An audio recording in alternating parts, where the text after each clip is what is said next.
கன்னியாகுமரி மாவட்டத்தை உலகத்தரம் வாய்ந்த சுற்றுலா தலமாக மாற்றுவேன் என அத்தொகுதி காங்கிரஸ் வேட்பாளர் விஜய் வசந்த் வாக்குறுதி அளித்துள்ளார்.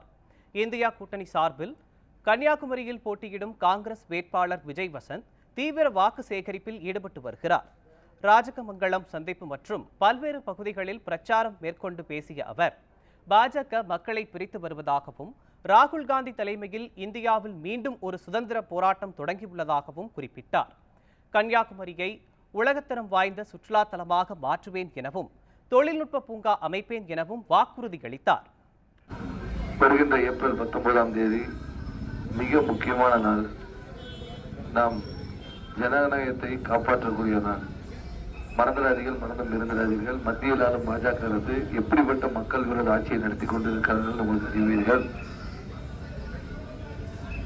ஜிஎஸ்டி பிரச்சனையா இருக்கட்டும், 2 கோடி பேருக்கு வேலை வாய்ப்பு வாங்கி தருவோம் ஆண்டுக்கு என்று ஒரு பொய் வாக்குறுதியை கொடுத்து ஒவ்வொருவரின் வங்கி கணக்கில் 15 லட்சம் ரூபாய் போடுவோம் என்ற பொய் வாக்குறுதி கொடுத்து டீசல் பெட்ரோல் சில விலைகளை குறைப்போம், சப்சிடி பணத்தை உங்கள் அக்கௌண்டிலே போடுவோம் என்று சொல்லி பொய் வாக்குறுதியை சொல்லி ஆட்சிக்கு வந்த பாஜக அரசு 10 ஆண்டுகளாயும் அதில் எதையுமே நிறைவேற்றவில்லை.